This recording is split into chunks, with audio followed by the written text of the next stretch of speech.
আজি দিনটো ৰাষ্ট্ৰীয় ভোটাৰ দিৱস হিচাপে আমি ইয়াৰ লগতে সামঞ্জস্য ৰাখি আমাৰ বিদ্যালয়ৰ ছাত্ৰ সংগঠনক আৰু ছাত্ৰ ছাত্ৰীক কেনেকৈ ভোট দিব লাগে এই নীতি নিয়মবোৰ নিৰ্ধাৰণ কৰিবৰ কাৰণে বা জানিবৰ কাৰণে আমি এই যিটো ৰাষ্ট্ৰীয় ভোটাৰ দিৱসৰ ওপৰত নিৰ্ভৰ কৰিয়ে আমি আমাৰ ছাত্ৰ সংগঠনটো আজি গঠন কৰিবৰ কাৰণে নিৰ্বাচন প্ৰক্ৰিয়াটো আমি আৰম্ভ কৰিছোঁ। গতিকে ছাত্ৰ ছাত্ৰীয়ে আমাৰ গণতান্ত্ৰিক দেশ, গতিকে গণতান্ত্ৰিক দেশত কেনেকৈ ভোট সাব্যস্ত কৰিব লাগে সেই বিষয়ে সকলোৱে জনাটো দৰকাৰ। এটা সময়ত কি হয়, একেবাৰে বয়সীয়াল মানুহো ভোট কেনেকৈ দিব লাগে নাজানে। সেইকাৰণে এতিয়াই তেওঁলোকক ভালকৈ কেনেকৈ ভোট দিব লাগে সেই বিষয়ে আমি অকণমান সজাগতা আমি আনিবৰ কাৰণে আজি আন্তৰ্জাতিক যিটো ভোটাৰ দিৱস তাৰ লগত সামঞ্জস্য ৰাখি আমি ছাত্ৰ সমাজক সেই যিটো অভিজ্ঞতাটো অনাবৰ কাৰণে আমি চেষ্টা কৰি আজি এই প্ৰক্ৰিয়াটো আমি আৰম্ভ কৰিছোঁ। অহাকালি পাঠদান এদিন ব্যাহত হয়তো হ'ব, কিন্তু আমি গণতান্ত্ৰিক এটা প্ৰবৃদ্ধ ল'ৰা ছোৱালীক শিকাব বিচাৰিছোঁ। কালিলৈ আমাৰ 26 জানুৱাৰী আছে আৰু আগন্তুক আমাৰ 26ত সাধাৰণ নিৰ্বাচন আহি আছে, পঞ্চায়ত নিৰ্বাচন হ'ব আৰু ল'ৰা ছোৱালীবিলাকেতো কেনেকৈ আগতে ভোট দিব লাগে কিন্তু এতিয়া আমি ক শিকাব বিচাৰিছোঁ। আৰু গণতান্ত্ৰিক সচেতনতা বৃদ্ধি কৰাটো আমাৰ শিক্ষকসকলৰ কৰণীয় বুলি ভাবোঁ। সেইকাৰণে আমি এই ছাত্ৰ একতা সভাৰ এই আমাৰ যিটো নিৰ্বাচন যোৱা বছৰ আমি খুব আৰম্ভপূৰ্ণভাৱে পাতিছোঁ আৰু এইবাৰ পাতিবলৈ আমি যত্ন কৰিছোঁ। আজি আমাৰ বিদ্যালয়ৰ ছাত্ৰ একতা সভাৰ সাধাৰণ নিৰ্বাচন। ছাত্ৰ ছাত্ৰীসকলে অধ্যয়নৰ লগতে যিহেতু আমাৰ এই গণতান্ত্ৰিক শাসন ব্যৱস্থা আমাৰ এখন গণতান্ত্ৰিক ৰাষ্ট্ৰ, গতিকে গণতান্ত্ৰিক প্ৰক্ৰিয়াটো কেনেধৰণে হয়, গতিকে ভোট কেনেধৰণে দিয়া হয় এই কথাবিলাকৰ এক্সপিৰিয়েঞ্চ কৰাটো তেওঁলোকৰ কাৰণে শিক্ষাৰ এটা আমি অংশ বুলিয়েই ভাবোঁ। আৰু সেইকাৰণে আমি আন বছৰৰ দৰে এইবাৰো ছাত্ৰ একতাৰ সভাৰ যিখন আমাৰ ষ্টুডেণ্ট ইউনিয়ন যিখন ফৰ্ম হ'ব এইখন আমি ইলেকশ্যনৰ যোগেৰে কৰিবৰ কাৰণে প্ৰয়াস কৰিছোঁ, যাতে ছাত্ৰ ছাত্ৰীসকলে শিক্ষাৰ লগতে গণতান্ত্ৰিক ব্যৱস্থাটোৰ প্ৰতি তেওঁলোকে লাভৱান হয় আৰু এইটো বুজি পায়।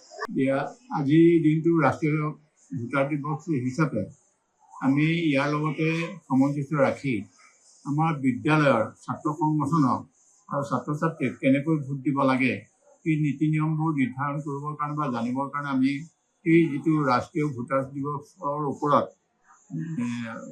নিৰ্ভৰ কৰিয়ে আমি আমাৰ ছাত্ৰ সংগঠনটো আজি গঠন কৰিবৰ কাৰণে নিৰ্বাচন প্ৰক্ৰিয়াটো আমি আৰম্ভ কৰিছোঁ। গতিকে ছাত্ৰ ছাত্ৰীয়ে আমাৰ গণতান্ত্ৰিক দেশ, গতিকে গণতান্ত্ৰিক দেশত কেনেকৈ ভোট সাব্যস্ত কৰিব লাগে সেই বিষয়ে সকলোৱে জনাটো দৰকাৰ। এটা সময়ত কি হয়, একেবাৰে বয়সীয়াল মানুহো ভোট কেনেকৈ দিব লাগে নাজানে।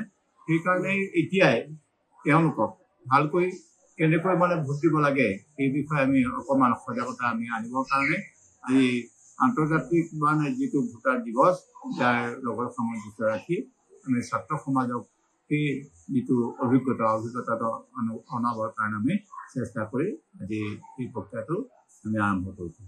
অহাকালি পাঠদান এদিন ব্যাহত হয়তো হ'ব, কিন্তু আমি গণতান্ত্ৰিক এটা প্ৰবৃদ্ধ ল'ৰা ছোৱালীক শিকাব বিচাৰিছোঁ। কালিলৈ আমাৰ 26 জানুৱাৰী আছে আৰু আগন্তুক আমাৰ 26ত সাধাৰণ নিৰ্বাচন আহি আছে, পঞ্চায়ত নিৰ্বাচন হ'ব আৰু ল'ৰা ছোৱালীবিলাকেতো কেনেকৈ আগতে ভোট দিব লাগে কিন্তু এতিয়া আমি ক শিকাব বিচাৰিছোঁ। আৰু গণতান্ত্ৰিক সচেতনতা বৃদ্ধি কৰাটো আমাৰ শিক্ষকসকলৰ কৰণীয় বুলি ভাবোঁ। সেইকাৰণে আমি এই ছাত্ৰ একতা সভাৰ এই আমাৰ যিটো নিৰ্বাচন যোৱা বছৰ আমি খুব আৰম্ভপূৰ্ণভাৱে পাতিছোঁ আৰু এইবাৰ পাতিবলৈ আমি যত্ন কৰিছোঁ। আজি আমাৰ বিদ্যালয়ৰ ছাত্ৰ একতা সভাৰ সাধাৰণ নিৰ্বাচন।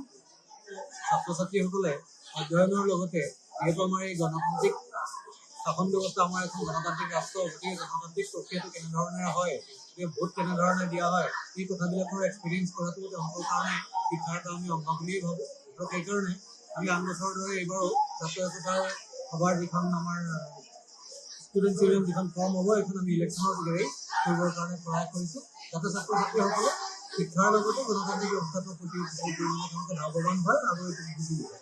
যিকোনো খবৰৰ বাবে যোগাযোগ কৰক 7099017330 লগতে 7099017110 নম্বৰত।